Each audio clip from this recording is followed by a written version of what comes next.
है फ्लक्स के बारे में। यहाँ पे हम देखो मैग्नेटिक फ्लक्स, क्या होता था फ्लक्स, पढ़ा हुआ इलेक्ट्रिक फ्लक्स में भी। फ्लक्स होता क्या था, जस्ट लाइक रिवीजन कर रहे हैं, क्या होता था flux, number of field lines crossing an area. तो यहाँ पे कौन सी फील्ड लाइंस क्रॉस करेगी, मैग्नेटिक फील्ड लाइन। देखो इसका डेफिनेशन जल्दी से। Magnetic flux is basically count of, magnetic flux is basically count of number of magnetic field lines, count of number of magnetic field lines crossing an area, count of number of magnetic field lines crossing an area। तो magnetic flux को define कैसे करेंगे, electric flux क्या होता था याद करो, what was the formula, B की जगह, ई की जगह पे क्या आ जाएगा, बी वेक्टर, और डी यहाँ पे क्या होगा, डीएस का, और इसका जो यूनिट होता है क्या होता है, वेबर। देखो B vector dot ds vector. एक सवाल कराता हूं ताकि थोड़ा रिवाइज हो जाए, तो अपन ने पहले पढ़ा हुआ पूरा कॉन्सेप्ट वही वाला जो आपने पहले देखा। तो मैग्नेटिक फ्लक्स क्या होता है, B vector dot ds vector. जो सारे सवाल वहां पे किए थे वो सारे सवाल यहाँ भी वैलिड होंगे ना, बस इतना डिफरेंस होगा कोई भी क्लोज सरफेस से, है कि नहीं। अगर मैं नेट मैग्नेटिक फ्लक्स बोलूंगा कितना हो जाएगा आंसर, क्यों हो जाएगा जीरो, एक सवाल करके रिवाइज कर लेते हैं इसको। तो मान लो ये एक स्क्वायर प्लेट है, ये पहले किया हुआ है, जल्दी करते हैं इसको ना, ए साइड का, जस्ट फॉर रिवीजन के लिए ना। और बता दो मैं जो डेटा दे रहा हूं एक्स वाई जेड, लिख लो कि in the space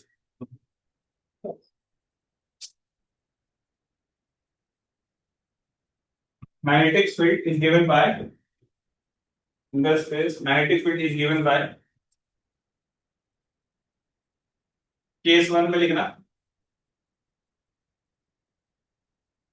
B not I cap,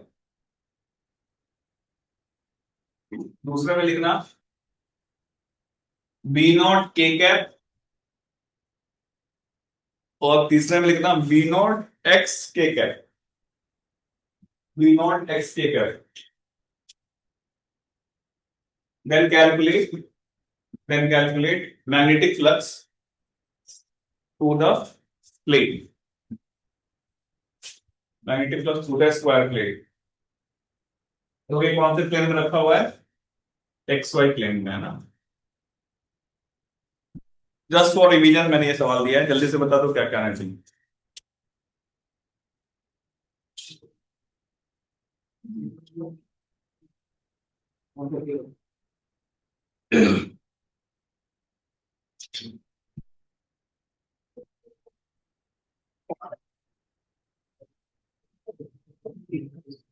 ऐसे नहीं होती होगी, नहीं हाँ ऐसे होती है तो ऐसे लिखा आएगा ना एक्स ई डॉट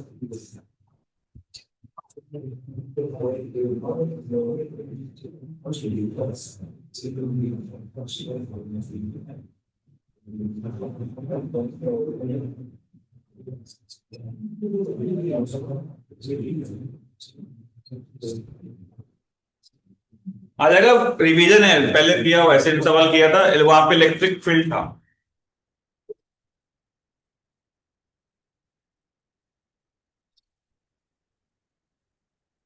आ गया ना, फर्स्ट का क्या आएगा, जीरो, सेकंड का क्या आएगा, थर्ड में क्या करना पड़ेगा, इंटीग्रेशन। तो एक्स पे जाएंगे, डीएस का एलिमेंट ले लो, और प्लस लिखोगे तो बी कितना था, बी नॉट एक्स, और एरिया कितना हो जाएगा, एडीएक्स। नहीं, इसको इंटीग्रेट करना है कहां से कहां तक, जीरो से ये तक, कितना आएगा सॉल्व करके, B naught A x square by two, कितना मिल जाएगा, B naught A q by two. सही लिखा है क्या, यस और नो, यही आया था क्या, किया हुआ है पहले, ये आया था। तो जो हमने वहां पढ़ा था वही कॉन्सेप्ट यहाँ पे भी है, बी डॉट डीएस करना। अब अपन आते हैं आगे, अब मेन मुद्दे पे आते हैं, लिखो फैराडे लॉ है ना, जो इलेक्ट्रोमैग्नेटिक इंडक्शन का बेसिस है।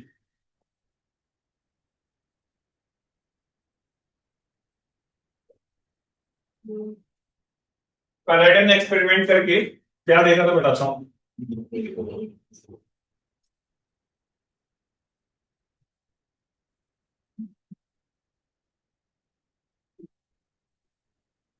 कैसे बनाएं?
ये फिगर बना दो, फिर देखते हैं क्या लॉ कैसे डिराइव हुआ था एक्सपेरिमेंटल के बाद, क्या ऑब्जर्वेशन पे क्या बताया था फैराडे ने। बना दो तीनों फिगर ये गैल्वेनोमीटर है, गैल्वेनोमीटर का साइन है जी, वहीं से डिफ्लेक्शन देखने के लिए ना। तो ये तीन सेटअप है, मतलब बताता हूँ क्या मतलब था, कैसे किया था उसने एक्सपेरिमेंट।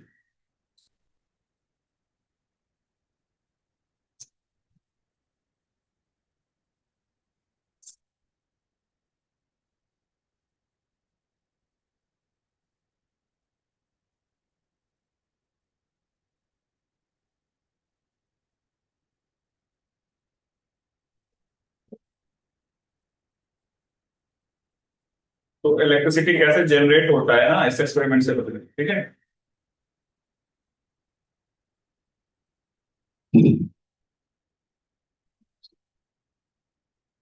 गैल्वेनोमीटर लगाया है डिफ्लेक्शन चेक करने के लिए, ठीक है।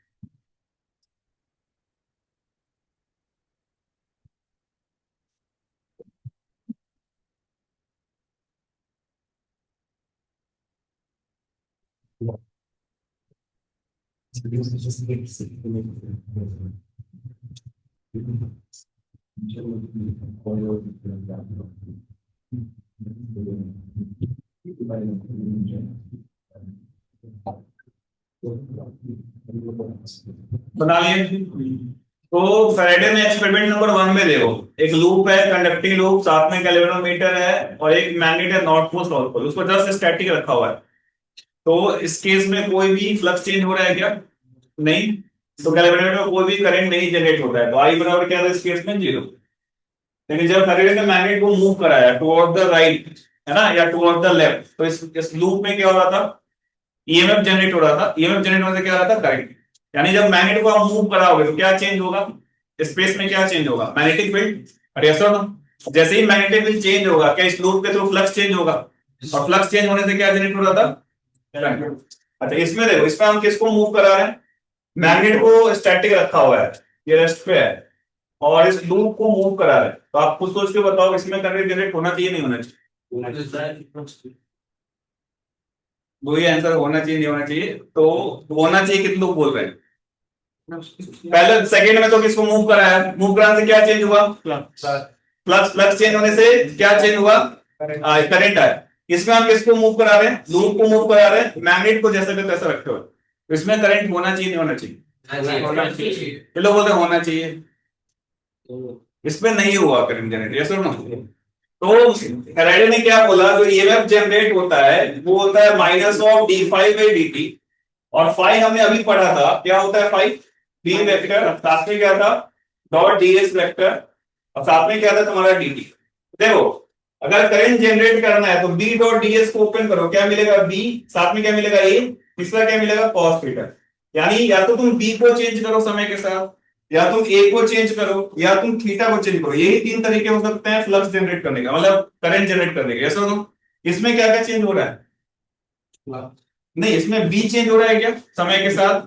टाइम वेरिंग मैग्नेटिक फील्ड, ए में कोई चेंज, थीटा में भी कोई चेंज नहीं आ रहा। बट चीज लिखो इंपॉर्टेंट पॉइंट कि टाइम वेरिंग मैग्नेटिक फील्ड, समय के साथ जो चेंज हो रहा है magnetic field, time varying magnetic field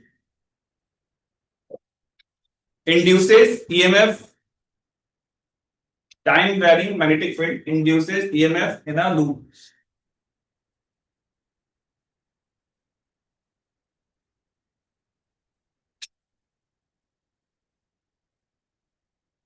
समय के साथ चेंज होना चाहिए, ठीक है। और फेरेडे लॉ क्या था वो लिखो कि according two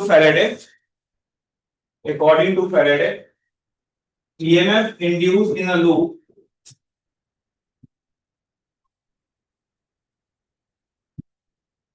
is equal to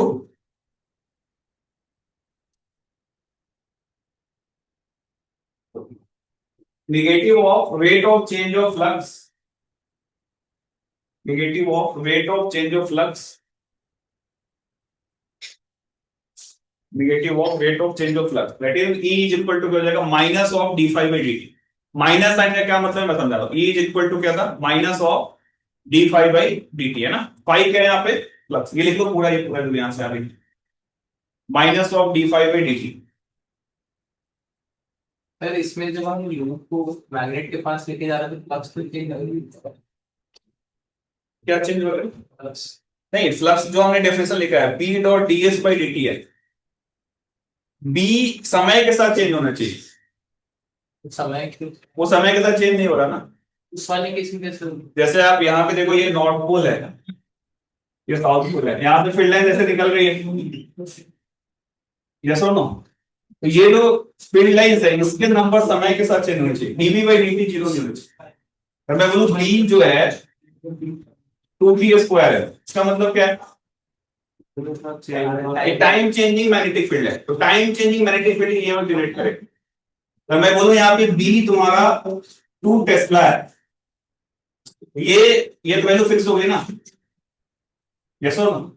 ये समय के साथ जैसे यहाँ पे रख दिया तुमने मैग्नेट, तो यहाँ पे जो भी फील्ड लाइंस की वैल्यू होगी वो समय के साथ चेंज हो रही होगी क्या? नहीं। तो टाइम वैल्यू मैग्नेटिक फील्ड क्या जनरेट कर रही है, उसकी एक्सप्रेशन में देखो बी डॉट डी एस है, और उसको लिखोगे तो क्या हो जाएगा बी ए कॉस थीटा। तो बी समय के साथ चेंज हो या एरिया चेंज हो या थीटा चेंज हो, तीनों पे तो लिखेंगे वन बाय वन ना। बी समय के अगर बी अगर स्टैटिक है, इसकी वैल्यू चेंज नहीं हो रही तो कोई जनरेट नहीं होगा, कोई ईएमएफ जनरेट नहीं होगा, क्लियर है चीज। अच्छा, माइनस साइन का क्या मतलब, यहाँ पे देखो, इधर देखो, माइनस साइन क्या बताता है कि जैसे मान लो पहले एक ट्रिक देते हैं, जैसे मान लो यहाँ पे कोई करंट कैरिंग वायर है और यहाँ पे एक लूप है, ठीक है। मुझे इसमें देखना है कि किस किस फॉर्म में करंट इंड्यूस होगा, क्लॉकवाइज होगा या एंटी क्लॉकवाइज होगा।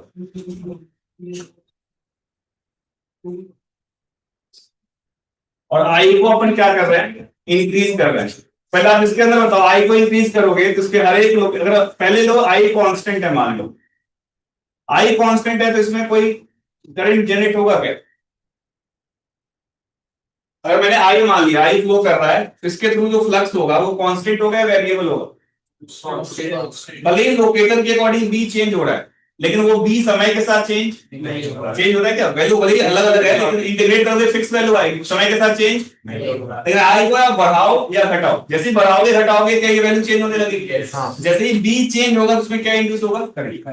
अब देखो यहाँ पे माइनस का क्या मतलब, माइनस का मतलब है जैसे मान लो हमने इसमें मान लिया, इस केस में मैंने एरिया वेक्टर मान लिया, अगर मैंने ये सेंस माना है इसमें, तो एरिया वेक्टर किधर होगा, अंदर की तरफ होगा। उल्टा मानते तो बाहर की तरफ होगा। अगर मैं इसमें फ्लक्स लिखूं जनरल मोमेंट पे, तो अगर आप यहाँ पे फ्लक्स लिखोगे कितना आएगा बताओ। अगर मैंने इस सेंस को माना है, एरिया वेक्टर किधर पॉजिटिव है, अंदर की तरफ है, तो अगर आप इसका फ्लक्स लिखो क्या लिखोगे, B into A.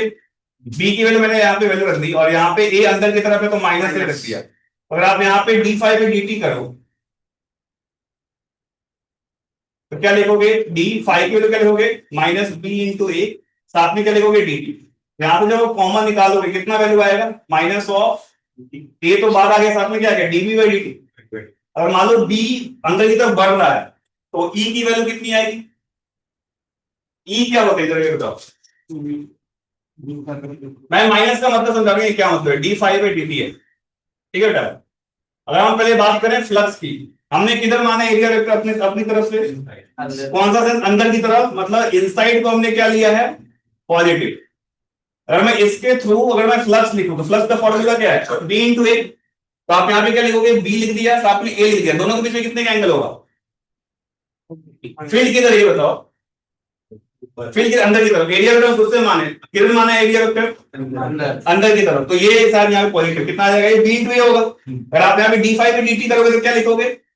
D B A by d t. ये तो कांस्टेंट है ना, ये बाहर आ गया कितना होगा? A d B by d t. Yes और नो? जब आप इस फॉर्मूले में रखोगे ईएमएफ, तो ईएमएफ की वैल्यू कितनी आएगी? Minus of A d B by d t. ये क्या बता रहा है माइनस साइन? कि जिधर हमने माना है कि उसके ऑपोजिट में करंट इंड्यूस हो, आया ना? यानी हमें माइनस साइन डायरेक्शन बता रहा है करंट इंड्यूस का। किलो की बात समझ आ गई? फिर से मैं समझा रहा हूं। एरिया वेक्टर लूप में आप किससे मानते हैं? खुद से मानते हैं। मैंने इसमें कौन सा सेंस माना है? वो लगता है आप क्लॉकवाइज मानो या एंटी क्लॉक। मैंने कौन सा सेंस माना है? क्लॉकवाइज। तो एरिया वेक्टर किधर आएगा? अंदर की तरफ। इसके थ्रू मैंने फ्लक्स लिखा। फ्लक्स कितना हो गया? प्लस क्या होता है? B into A, same direction में। जब इसको सॉल्व करोगे ये बाहर आ गया d B by d t बना। लेकिन ईएमएफ क्या था अकॉर्डिंग टू फ्राइडे? माइनस। तो मानी जो हमने एरिया वेक्टर माना है उसके ऑपोजिट में क्या हो रहा है? Current induce. अरे आया ना? हमें कोई लेंस लॉ की जरूरत, बिना लेंस लॉ के हम डायरेक्शन बता सकते हैं। लिख लो इस चीज को कॉपी के अंदर, ये माइनस साइन का मतलब क्या है। ये पूरा बना दो जो मैंने लिखा है। अभी तक मैंने लेंस लॉ यूज नहीं किया, आगे बताता हूं। लेंस लॉ के बिना भी आप डायरेक्शन बता सकते हो इस फॉर्मूले का यूज करते हो। फॉर दिस पर्टिकुलर केस लिखो, एरिया वेक्टर आप खुद से मानते हो। ये चीज आप हमने आपको एम्पियर्स लॉ में बताया।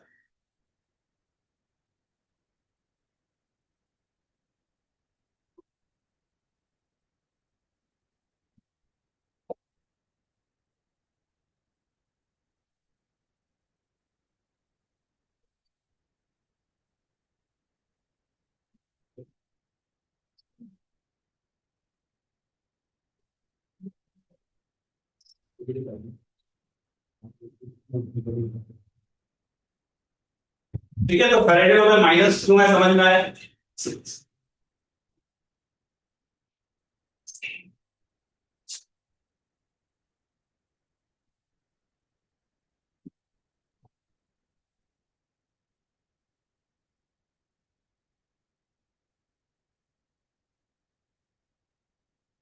तो जैसे ही किसी लूप से फ्लक्स चेंज होगा क्या जनरेट होगा? ईएमएफ। ईएमएफ के बाद क्या आएगा? करंट।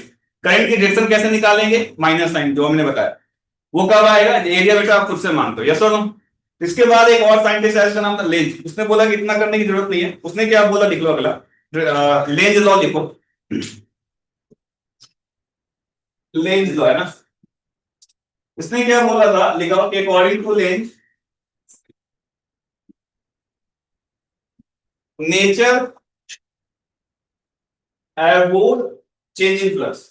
क्या होता है एबोर्ड का मतलब बताओ? नेचर एबोर्ड चेंज इन फ्लक्स। एबोर्ड का मतलब हेट करता है ना। नेचर एबोर्ड चेंज इन फ्लक्स। एबोर्ड का मतलब नफरत करना ना। नेचर को फ्लक्स में चेंज पसंद नहीं। नेचर एबोर्ड चेंज इन फ्लक्स, ये बोला था किसने? लेंज ने। मतलब अगर फ्लक्स बढ़ेगा तो करंट इस तरह से इंड्यूस होगा ताकि फ्लक्स को क्या करे? कम करे। घटेगा तो ऐसे इंड्यूस होगा ताकि क्या करे? बढ़ाए। इसको लिख लो कि शॉर्ट में लिख लो अपने लैंग्वेज में, लिखो ये flux is decreasing then, if flux is decreasing then current, if flux is decreasing then current will flow in such a way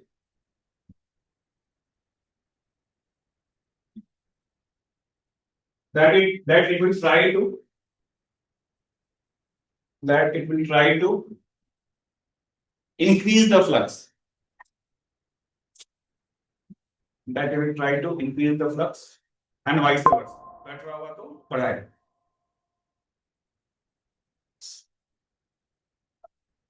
तो अब हमें माइनस या एरिया वेक्टर मानने की कोई जरूरत नहीं, आप डायरेक्ट सॉल्व कर सकते हो। तो जैसे मैं एक एग्जांपल के रूप में देखता हूं, मान लो कोई लूप है और यहाँ पे ये आपका मैग्नेट है, नॉर्थ पोल साउथ पोल, और आप इसको इधर की तरफ ले जा रहे हो। एक ऑब्जर्वर यहाँ खड़ा है और एक ऑब्जर्वर यहाँ खड़ा है। इसको अपन ए बोल रहे हैं, इसको बी बोल रहे हैं। तो आप उससे सोच के बताओ, अगर मैं इसको इधर की तरफ लेके जाऊंगा तो इस लूप में इस ऑब्जर्वर के लिए किस डायरेक्शन में करंट आएगा? नेचर एबोर्स चेंज इन फ्लक्स का मतलब घटेगा तो बढ़ाएगा, बढ़ेगा तो घटाएगा, सिंपल सा फॉर्म। जब आप इसको इधर की तरफ लेके जाओगे तो इसके थ्रू फ्लक्स बढ़ेगा घटेगा, और फील्ड लाइंस किधर से किधर थे, नॉर्थ से निकल के साउथ की तरफ, तो इधर की तरफ है, तो अंदर फ्लक्स किधर की तरफ बढ़ रहा है। ऐसा करते हैं, तुम्हारी तरफ बना देते हैं, ये तुम्हारा लूप है और ये तुम्हारा मैग्नेट है, ये सुनो, ये कौन सा पोल है, नॉर्थ, ये कौन सा साउथ। अब मैं अंदर की तरफ लेके जा रहा हूँ, अंदर की तरफ लेके जा रहा हूँ, अंदर की तरफ फ्लक्स बढ़ रहा है। अब ये सुनो, करंट कैसे आएगा, कम करने के लिए, तो कम करने के लिए कैसे आना चाहिए, ऐसे या ऐसे, अंदर की तरफ बढ़ रहा है, हटाना है, तो करंट ऐसे फ्लो करेगा तो फील्ड बाहर की तरफ आएगी, यस और नो। तो ये कौन सा सेंस हो गया, कौन सा सेंस हो गया, एंटी क्लॉक। देखो आप इसके फर्स्ट केस पे क्या हो जाएगा, एंटी क्लॉक, यानी घट रहा है तो बढ़ाएगा, बढ़ रहा है तो घटाएगा। इस वाले ऑब्जर्वर के लिए कौन सा हो जाएगा, एंटी क्लॉकवाइज, और बी के लिए क्या हो जाएगा, क्लॉकवाइज, ठीक है।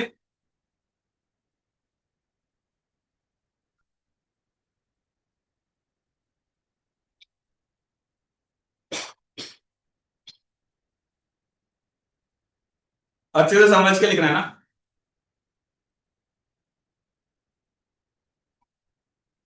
फ्राइडे लॉ से भी अपन बता सकते हैं किधर होगा, लेकिन उसमें क्या करना पड़ेगा, एरिया वेक्टर मानना पड़ेगा, ऐसा ना, अपने थ्रू।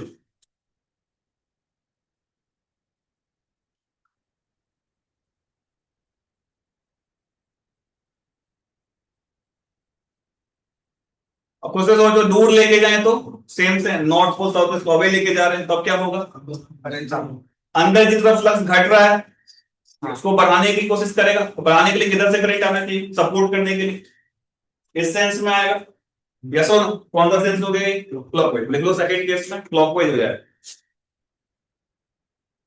अगर मैं इसको उल्टा ले लूं, आप सॉल्व करके बताएं, अगर मैं इसको ऐसा ले लूं, ये साउथ पोल, ये नॉर्थ पोल, इसको मैं इधर की तरफ लेके जा रहा हूं, इधर की तरफ लेके जा रहा हूं, आप दोनों के लिए बताना किधर होगा करंट इंड्यूस, जल्दी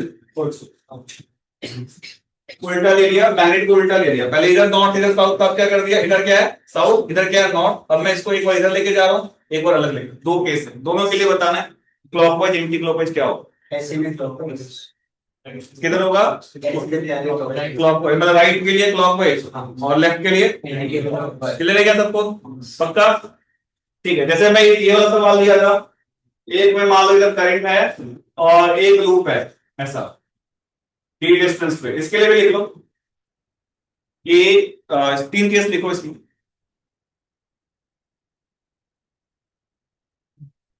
फर्स्ट केस में लिखो आई कांस्टेंट, तो बताइए दिया था जीरो होता है, आई कांस्टेंट फर्स्ट केस में। सेकंड केस में लिखो आई इंक्रीजेस, और थर्ड केस में लिखो आई डिक्रीजेस। तीनों केस के लिए लूप में सेंस बताना है, किस सेंस में करंट इंड्यूस होगा, ठीक है।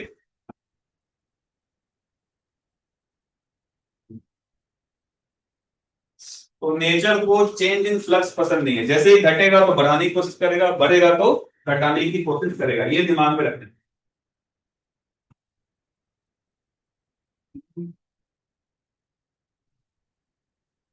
तो आई अगर कांस्टेंट हुआ, कोई फ्लक्स चेंज हो रहा है क्या, फ्लक्स पोजीशन के साथ अलग अलग है, लेकिन टाइम के साथ चेंज नहीं हो रहा, कोई भी करंट नहीं आएगा। सेकेंड केस में बताओ, इंक्रीज कर रहा होगा तो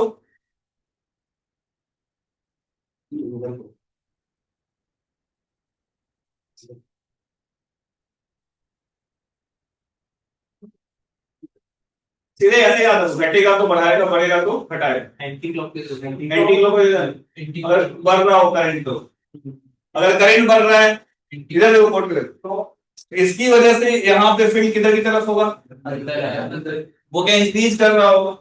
फील्ड का फॉर्मूला क्या था, म्यू नॉट आई बाई 2 पाई, आई पे प्रोपोर्शनल है, तो आई अगर बढ़ रहा है तो अंदर की तरफ फील्ड का वैल्यू बढ़ रहा है, फ्लक्स अंदर की तरफ बढ़ रहा है, अरे हाँ या ना, तो घटाने की कोशिश करेगा, घटाने के लिए किधर से फ्लो करना चाहिए, ऐसे। तो कैसा होगा फर्स्ट केस में, देखो उसको एंटी क्लॉकवाइज, घटेगा तो बढ़ाएगा, बढ़ेगा तो घटाएगा, ऐसे याद रखो। और लास्ट केस में क्या हो जाएगा, अंदर की तरफ घट रहा है तो बढ़ाने की कोशिश करेगा, तो कौन सा सेंस होगा, क्लॉकवाइज, ठीक है।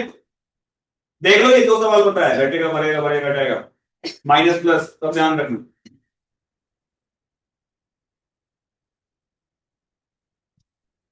क्लियर है ये चीज।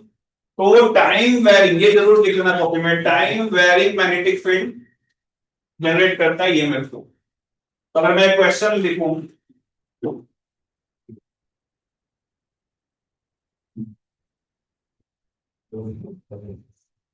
मान लो एक लूप है, उसका रेडियस 2 मीटर है, और यहाँ पे जो फील्ड है बी, बी की वैल्यू 2t² है, उसका रेजिस्टेंस 4 ओम है। तो अगर फिगर जल्दी से फिगर बता।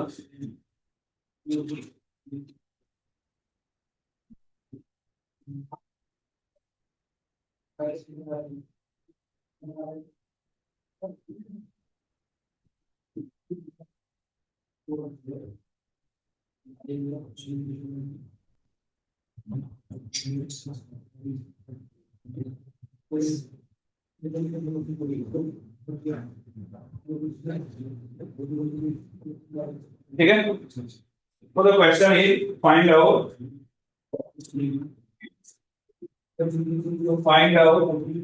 First part current as a function of time, find out current as a function of time,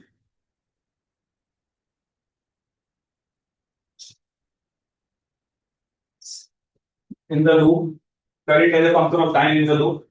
Second is ना instantaneous current at time बराबर 1 second,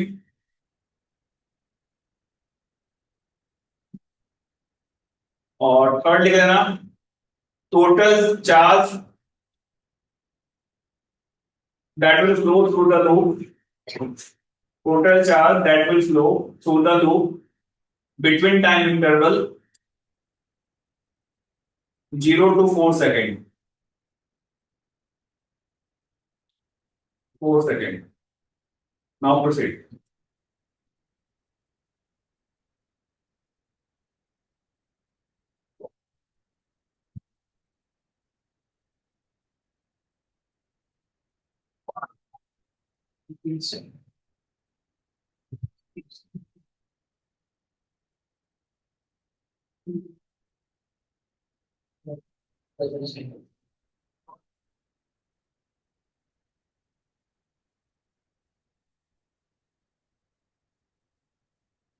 तो आप मैग्नीट्यूड निकाल लो, माइनस का कोई यूज करने की जरूरत, लेंज लॉ तक हम क्या निकाल सकते हैं, प्रेडिक्शन।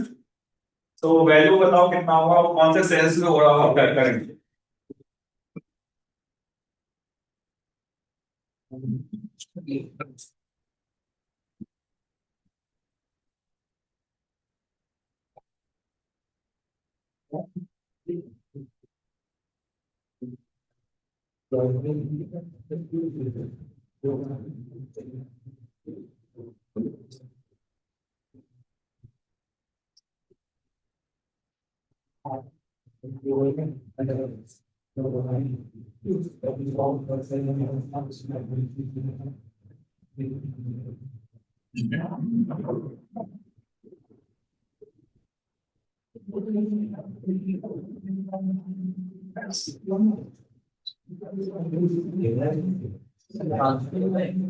आ गया कितना कितना है कॉस्ट का,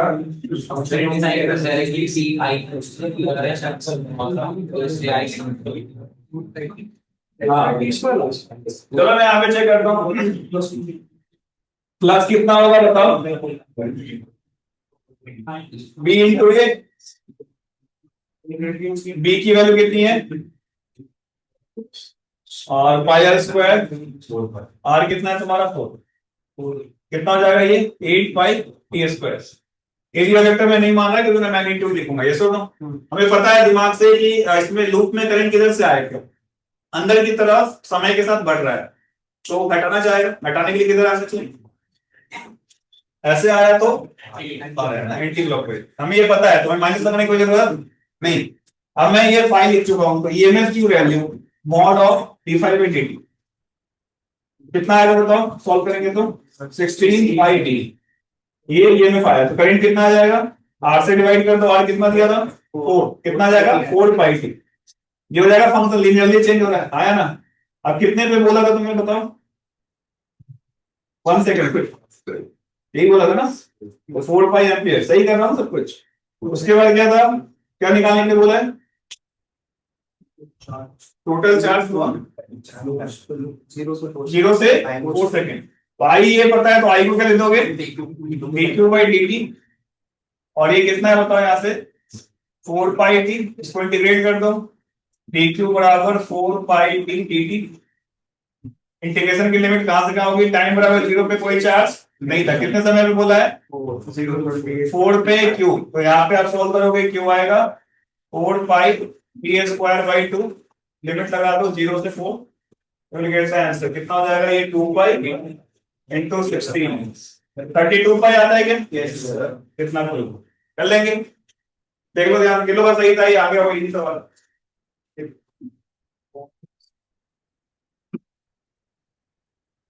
अच्छा ये देखो, बिना इंटीग्रेशन के भी चार्ज निकाल सकते हैं, क्या कॉन्सेप्ट लगाना चाहिए अगर बिना इंटीग्रेशन के भी चार्ज निकालना चाहो, फ्लक्स के थ्रू निकालना चाहो, क्योंकि यहाँ पे एवरेज चार्ज, तो क्या होना चाहिए, अल्टरनेट मेथड चार्ज निकालने का। हाँ तो अगर इतना फ्लो कर रहा है, तो कैसे आएगा वो, अगर कुछ मतलब लॉजिक होगा ना फिजिक्स में, कैसे आएगा चेंज हो जाएगा। आप यहाँ पे देखो कैसे निकाल सकते हैं अपन, ई बराबर क्या था बताओ, ई बराबर क्या था, यार डेल्टा फ्लक्स बाई क्या था, डेल्टा टाइम, यही था ना। और ई को वी के फॉर्म में कैसे लिख सकते हैं, वी बराबर आई आर, तो आई बराबर क्या लिखोगे, आई आर लिख दो यहाँ पे, आई इंटू आर, और ये क्या होगा तुम्हारा delta flux by delta t, और आई को अपन क्या लिख सकते हैं, delta q by delta t, और ये क्या हो जाएगा, change in flux by R into delta t, क्या कैंसिल हो गया, तो चेंज इन चार्ज फोर्स कितना आ गया बताओ, change in flux by R. ये भी फॉर्मूला आप लगा सकते हो, डायरेक्ट आंसर आ जाए बिना इंटीग्रेशन। तो ये ज्यादा इंपॉर्टेंट है, क्योंकि मान लो कहीं पे कॉम्प्लेक्स इंटीग्रेशन बन रहा है, तो आप डायरेक्ट ये change in flux by R से सॉल्व कर सकते हो। लिख लो इस चीज को, ये यहाँ से यहाँ तक डेरिवेशन से, अल्टरनेट मेथड है। आप ये इसके लिए सॉल्व करके देखो, आंसर मैच कर रहा नहीं कर रहा, चलिए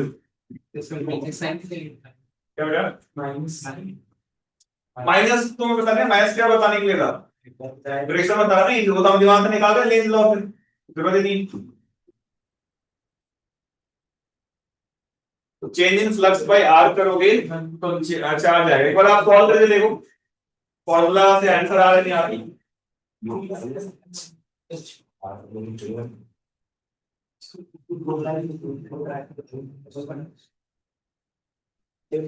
आ रहा है सेम, तो इंटीग्रेशन से बच जाओगे, कहीं डायरेक्ट फॉर्मूला लिख दो।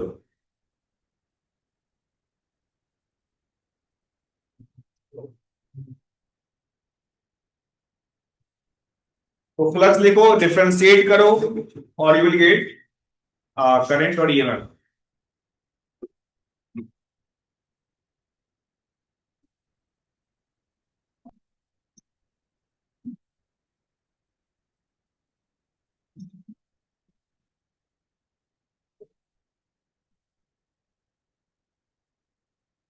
और क्वेश्चन देखते हैं।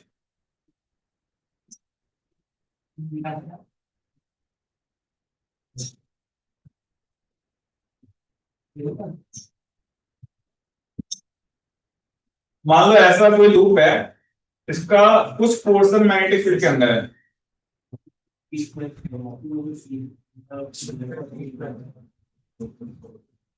ये एंगल मान लो तुम्हारा 60 डिग्री है, रेडियस की वैल्यू 1 मीटर, रेजिस्टेंस 4 ओम, मैग्नेटिक फील्ड जो चेंज हो रहा है वो आपका मान लेते हैं 4t+2।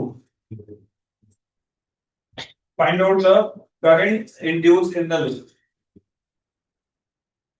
Find out the current, हाँ 60 एंगल दिया हुआ है।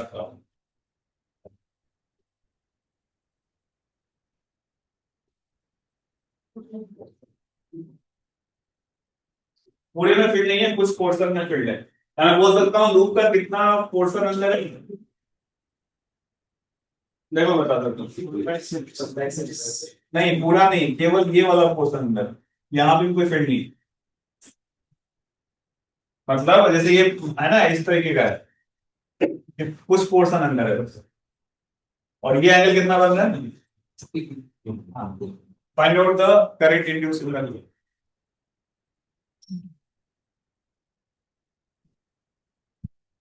क्वेश्चन समझ में आया क्या बोला मैंने? पूरा ये भी नहीं है, कुछ का कुछ पोर्शन।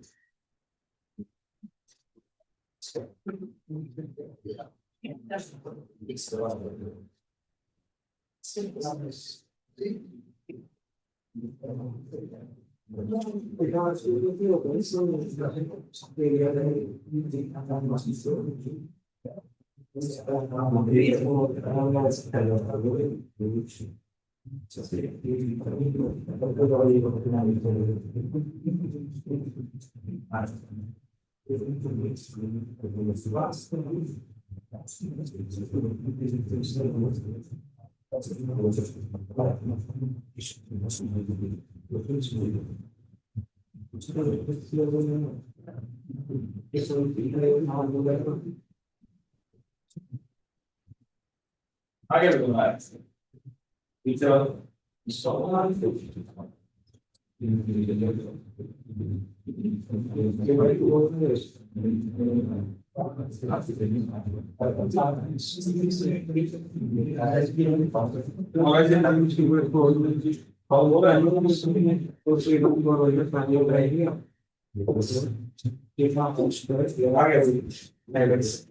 फाइव बाई सिक्स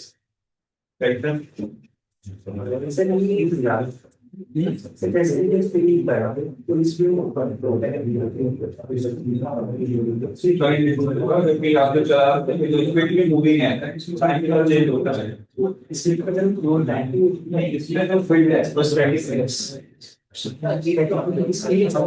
जो फील्ड की नाइट वो नंबर ऑफ हेडलाइंस जो वैल्यू इस जगह पर समय का चेंज होनी चाहिए। आपने स्लोप को मिल पर आया है और आप एक्सप्रेशन चेक होकर रहेगा ये बॉक्स में ये में कुछ बीटा कुछ और बी हर जगह समय के साथ चेंज नहीं होता। ये पर इसी के वास्ते पहले इसे टाइम वेरी इसमें हम जो जवाब माइनस इस ट्रायंगल पे होता है ठीक है। लगेगा कि आप ये दो दस बन रहा करता है लेकिन ये जो है बीटा को है ये इस बार हां तो अगर बीटा आप नहीं समय के साथ चेंज समय यहाँ पे सवाल कर रहे हैं बी क्या है समय के साथ चेंज हो टाइम वेरी मैग्नेटिक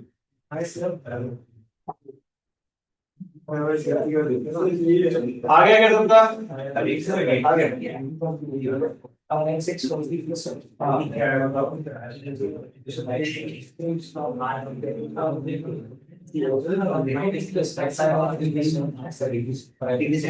यहाँ पे टोटल कॉन्सेप्ट है जो तुम फ्लक्स देखते हो उसमें एरिया कौन सा लेते हैं यहाँ पे मैग्नेटिक फील्ड प्रेजेंट देखो नोट पॉइंट डाल के ठीक है।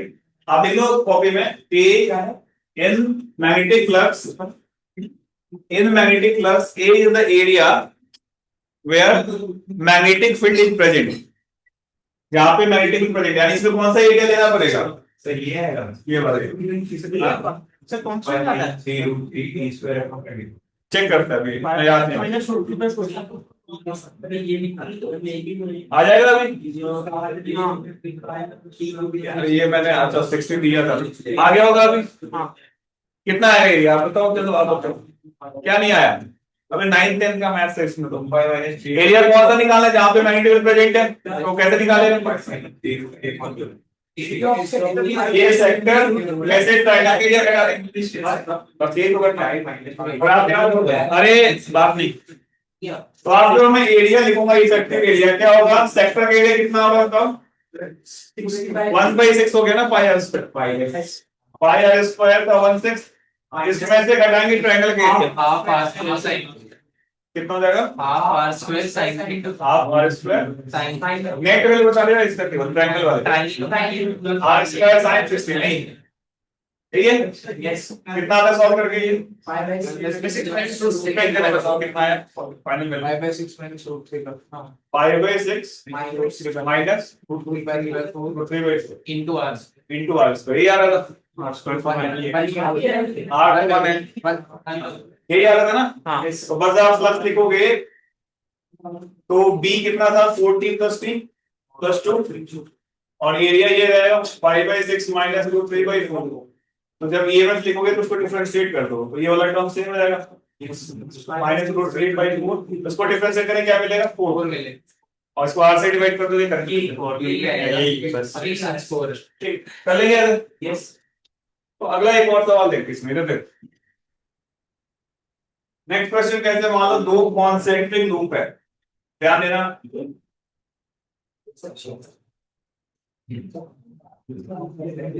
और इतना मैग्नेटिक फील्ड है ये रेडियस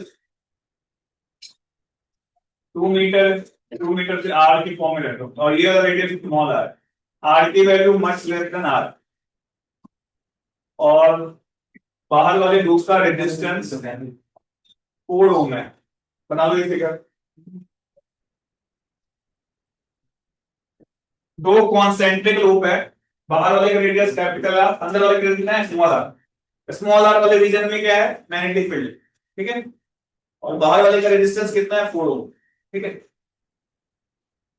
और डी की वैल्यू फर्स्ट केस में मान लो है 2t²।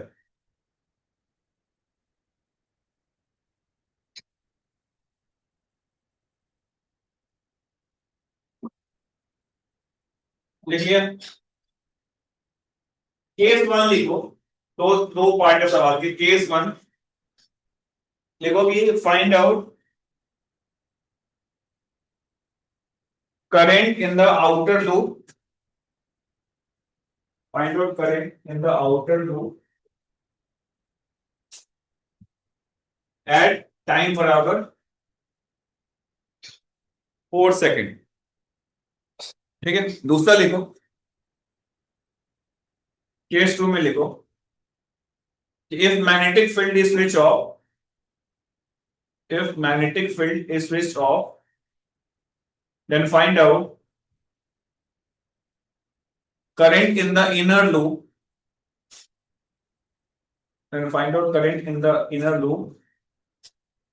if its resistance is 2 ohm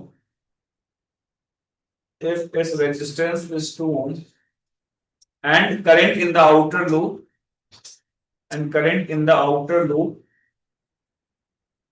is I is equal to 4t² plus 2t. I is equal to 4t² plus 2t. Solve it.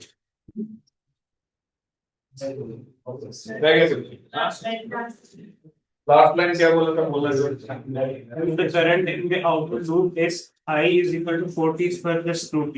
I is equal to 4t² plus 2t है तो अंदर वाले का field switch off कर दिया मतलब वो product नहीं करेंगे और एग्जांपल क्या गिवन है r की value much less than capital r plus यार a to b minus one magnitude a और a equal d 5 by dt 5 कैसे तो ये है db by dt बस प्लस है ना d 5 by dt प्लस में क्या है d into a है db by dt ये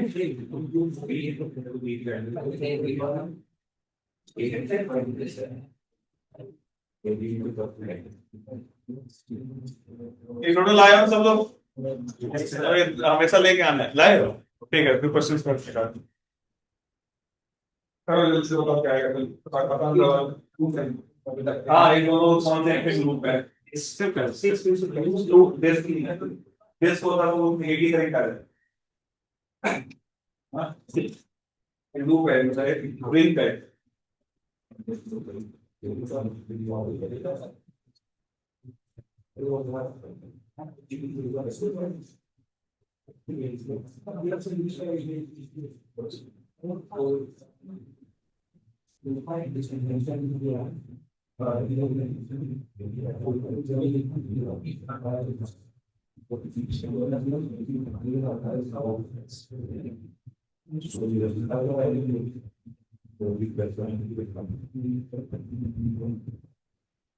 तो नेक्स्ट सैटरडे को अपन मैग्नेटिज्म का मॉडल डिस्कस करेंगे ठीक है जो पूरा हो चुका है पूरा सॉल्व कर लेंगे।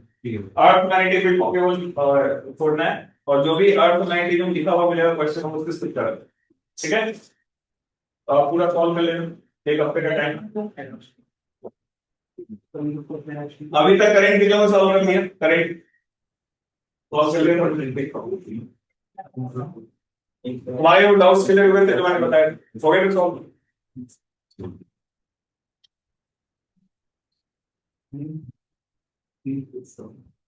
बताओ कितना आता है आंसर, आ गया आपका? मुझे लगा तुम बैठ रहे हो सॉल्व कर, ये क्या बनाया हो?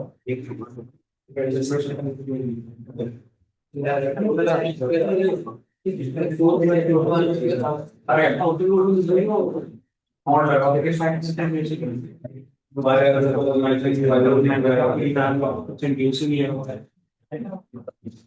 if you're saying is user of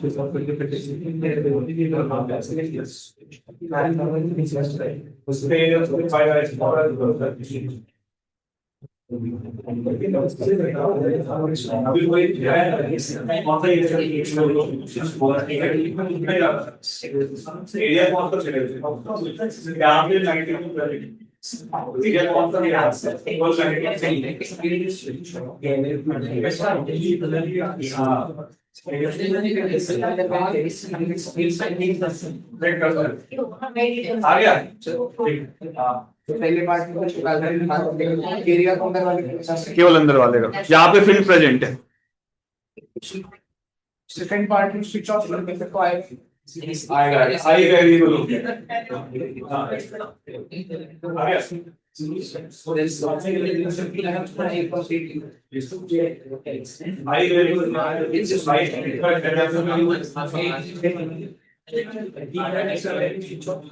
पहले वाले का 4 5 एरिया वो लेते हैं जहाँ पे इस सवाल में कैसे का एरिया कौन सा दे रहा है? केवल 90 में लिखोगे तो एरिया कौन सा लोगे? कहाँ पे फर्क पड़ेगा इससे? वो एरिया हाँ छोटा वाला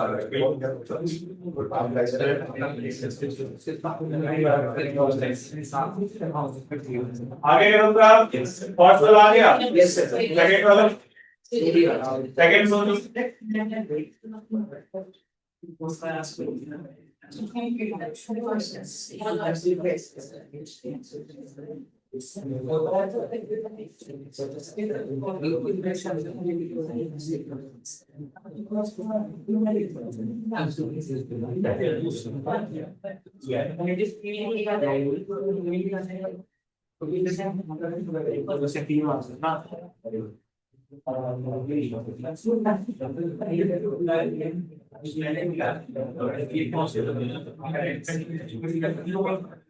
सिगरेट पर नंबर मेरे पहले का कोई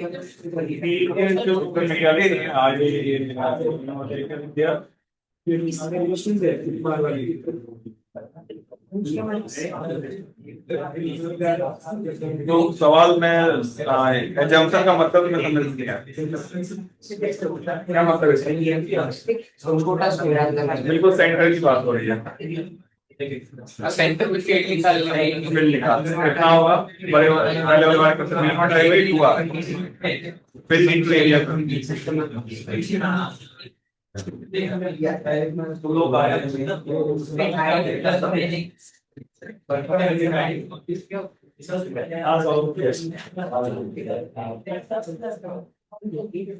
ये कॉस्ट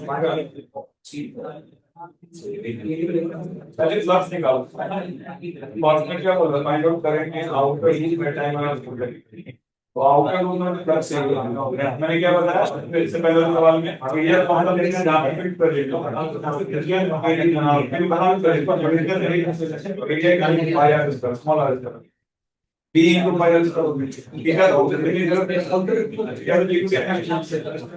तो मैं d into एरिया सॉल्व करेंगे एरिया को रेजिस्टेंस डिवाइड करोगे सिंपल है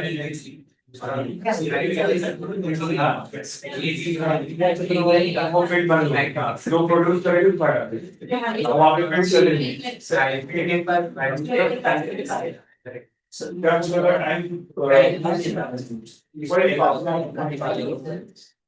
आ गया ठीक है हाँ ये वाला है हाँ बाहर भी एक एरिया होगा रिलैक्स एरिया होगा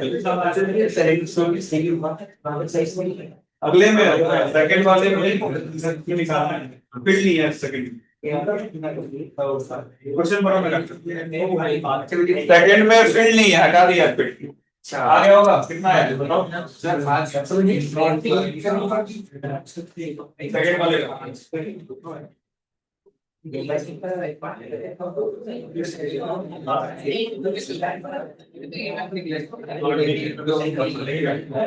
मैं बता रहा हूँ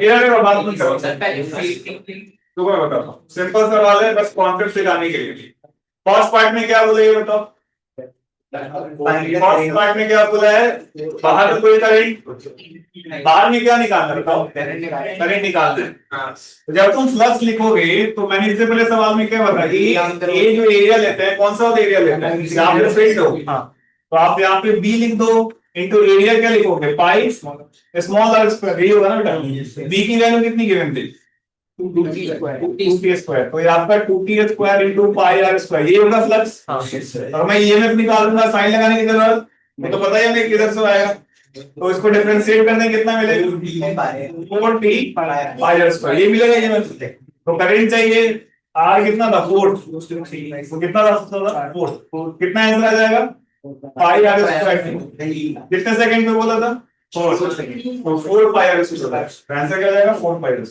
इन लोगों का ये आ गया ना समझ में तो बहुत सारे बच्चे इसमें से इसके एरिया को घटा रहे हैं जरूरत है क्या घटाने की कौन सा एरिया लेना है जहां पे फिट प्रेजेंट अगले में क्या बोला ये फिट हट गया यस सर इसमें अगले सवाल में देखो क्या बोला है अगले सवाल में बोला है लूप है दूसरा लूप है इसमें कोई फिट इसमें करंट जा रहा है कितना जा रहा है 4t square plus 4t square plus 2t जा रहा है अब देखो यहाँ पे जंक्शन गिवन है आर की वैल्यू यानी इसके सेंटर में फील्ड कितना होगा mu naught I by 2 R much less का मतलब बिल्कुल सेंटर की बात कर रहे हैं जब आप इसमें फ्लक्स लिखोगे अब फ्लक्स कितना आएगा बताओ कितना है flux B into area B की वैल्यू कितनी होगी म्यू नॉट आई कितना है उसी को समझ में आ रहा है इसको रिजल्ट यार अपॉन क्या लिखेंगे 2 आर बड़ा वाला है और यस और नो उसके बाद क्या करें एरिया किसका लिखे छोटे वाले कितना आएगा पाई इसको डिफरेंशिएट कर दो ये में पा जाएगा d5 by dt कर दो लिखोगे कितना आएगा यहाँ से कुछ कट पिट रहेगा mu naught pi r square by 2r ये कितना हो जाएगा 8t प्लस 2 अब इसको r से डिवाइड कर दो तो करंट आएगा ये तो आ रहा है और फिर पहले अपना टाइम बोला और ये रोडो निकाले क्वेश्चन करो निकालो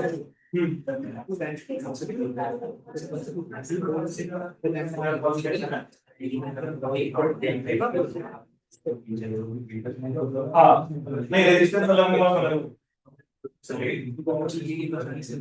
पहले वाले सवाल में तो बाहर वाले के क्वेश्चन थे अंदर वाले पूछा ही लिखा अगर बोलेगा हाँ एरिया दोनों में ले लेकिन अगर रेजिस्टेंस अलग हुआ तो करंट लग रहा है ये मैं हाँ ला क्वेश्चन में ले रहा हूँ शादी करो क्वेश्चन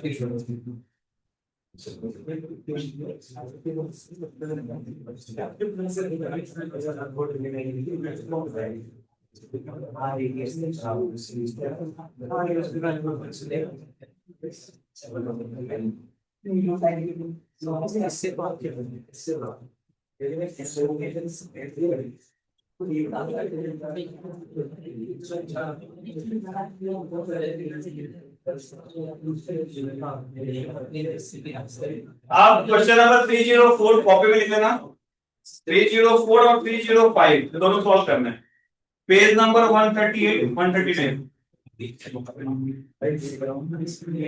नंबर 138 138 पे 304 करो, कॉपी में लिख लेना। पेज नंबर 139 पे 305। अब पता नहीं आपके पास कौन सी वाली बुक है, ये है कौन सी लिखी है, जल्दी से कॉपी में लिख लो और आंसर पीछे दिया है कॉपी 305 और पीछे ये group 138 page number 304 page number 140 305 question number.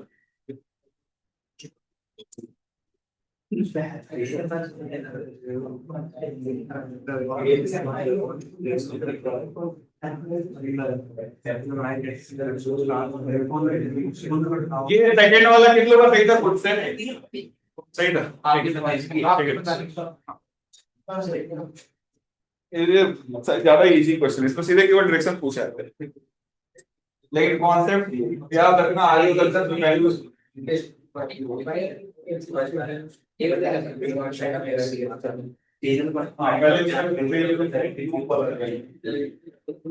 जो बना हुआ है और पेज नंबर 5 जैसे कि तुम जानते हैं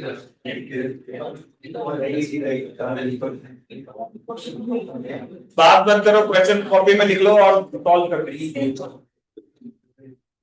बुक मोबाइल जब से आ गया, मोबाइल बुक के अलग फिल आते हैं, बुक खरीदो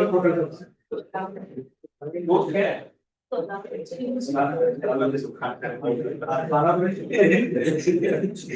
मोबाइल का सेकंड फाइल गुड गुड दीजिए इतने क्या आपके बुक है ये आंसर और ये हमारा मॉडल है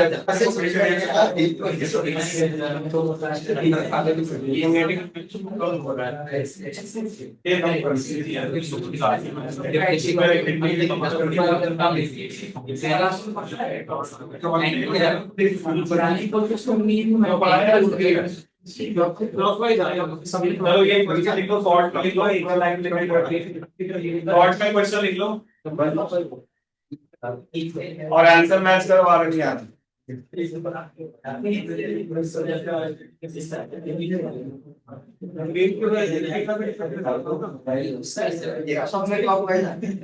सबने आंसर सही है, देखो सबके आंसर बताया कि